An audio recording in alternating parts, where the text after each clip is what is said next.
second part of our series on shamanism, on healing, and on the depths of spirits.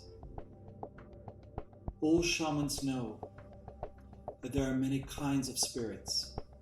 We can talk about, first of all, when I understand creation, everything in creation is good. Human beings, on the other hand, have created many phantoms from their own thought forms, because once you have a thought, the intention of that thought is extremely important.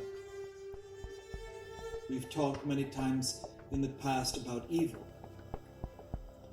that there is evil that cannot find a form, that cannot find a place where it can go, and is always lost. Goodness pervades all of creation, but phantoms created by our own thought forms, created by ourselves, have grown, have become huge things, some good, some not very good at all.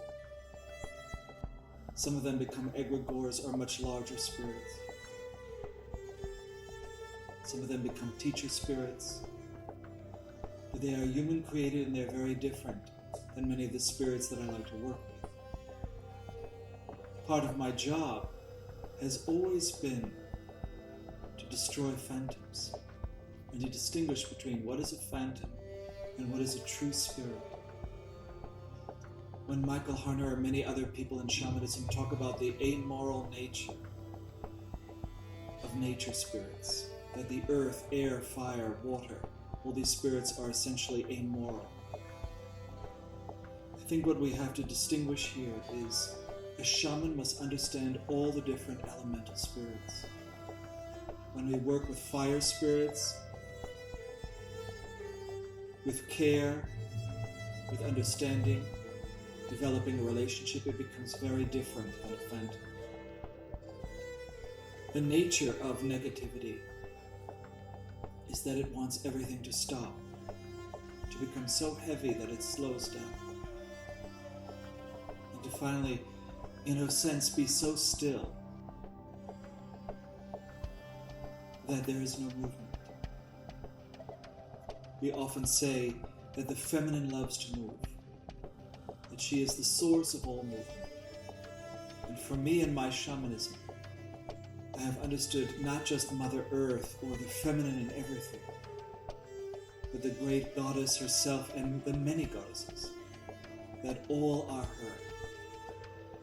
And she created nothing that is bad or evil or terrible. For do you really consider everything that is protective terrible? Unfortunately, when you protect yourself from something, you're also drawing that very thing to you. Everything you think about too much is being drawn to you. So in shamanism, there's a great deal of discipline. Disciplines of the mind, discipline of your spirit. Shamans are often part-time shamans. They have regular jobs. And then at night they must do their rituals. There are many kinds of spirits, particularly those of the dead. There are the confused dead that are in between. There are the dead that have achieved great things, that then become guiding spirits or helpers, that are your ancestors that choose particular families, particular tribes, and they lend their powers to you. And just as animals can lend tremendous powers, the spirit of all those animals, so dead people can also come, our ancestors when we call them. When we make a deep pact with them, an understanding, and they continue to follow us, give us strength as warriors or protect children or give us a long life. In shamanism, in healing, of course, we are utilizing the spirits, how they come to us, how they help us to do the healings themselves, how certain spirits want to leave with someone and continue in their work for their spiritual development. The work with spirits is a whole lifetime. Without that, life seems incredibly empty.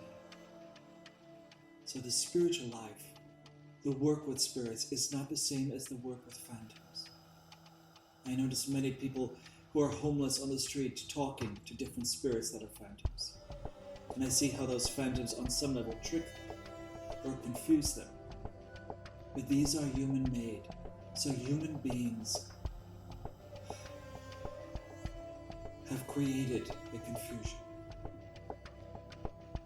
With their own negativity, they have created all sorts of thought forms and spirits that are thought forms and not full spirits, but phantomic spirits. When we reject a part of ourselves that is our shadow, when we reject anything within ourselves without self-acceptance, that part of ourselves can become our own shadows, that later, with enough energy, with enough emotion, with enough thought, with enough focus, they become independent of us, have a life of their own, and can haunt us, just as in golems in the Kabbalistic thought.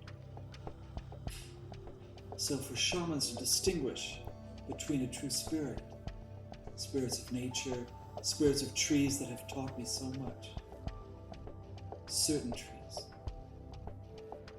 certain teachers, certainly the old shamans in various tribes around the world who are authentic,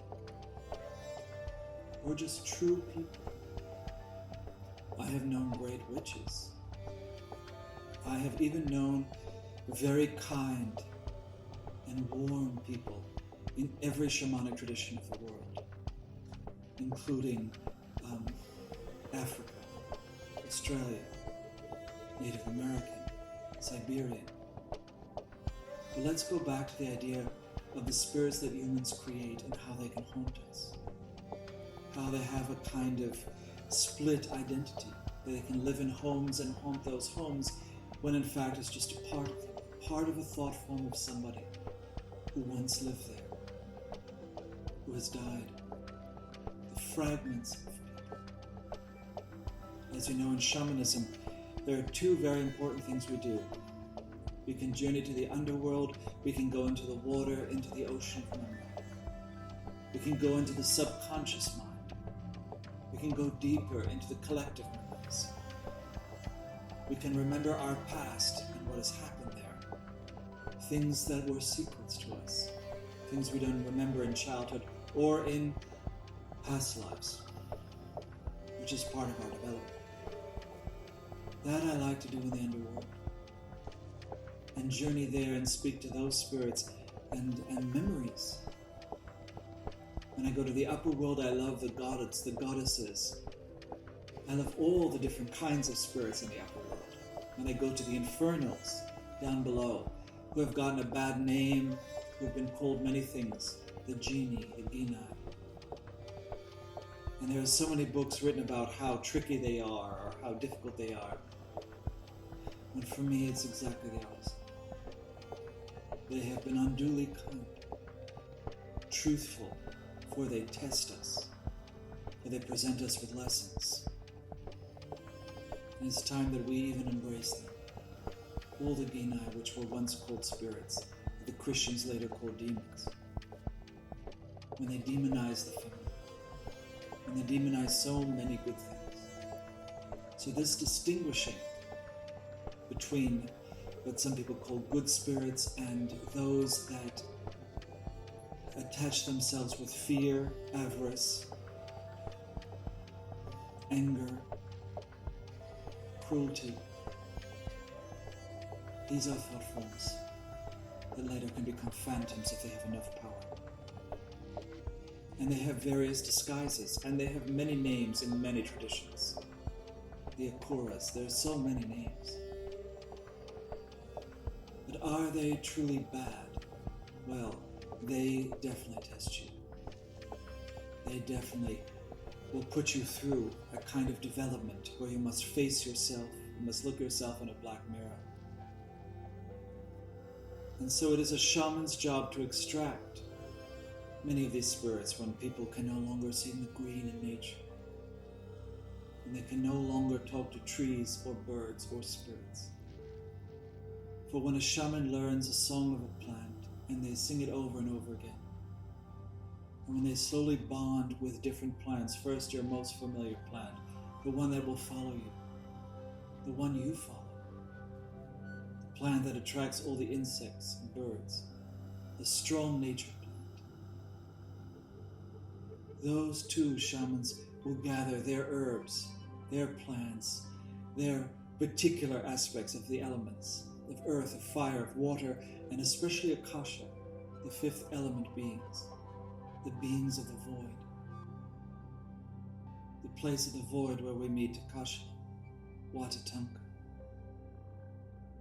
where we meet the most ancient gods and goddesses, the ones that Christianity and so many traditions have replaced with their own gods or thought forms too. So the devil for me, Satan, all these things that people believe are projections of their own shadows. Have I met dark spirits? Of course I have. But what are they really? If I look under a microcosm, when I finally see them for who they are, when I interact with them without fear, when I look at the thought forms and natures of different cultures, I see them as phantoms that have run amok.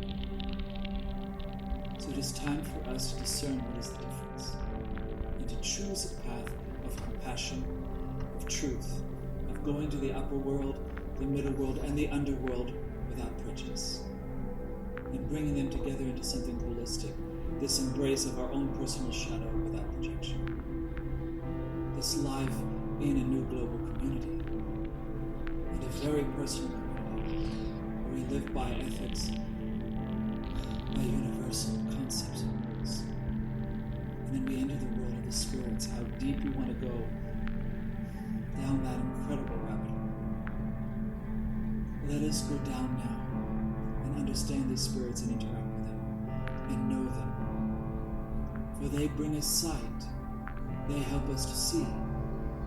For shamans are seers. My name is Foster Perry, and this is the Golden Hummingbird Medicine.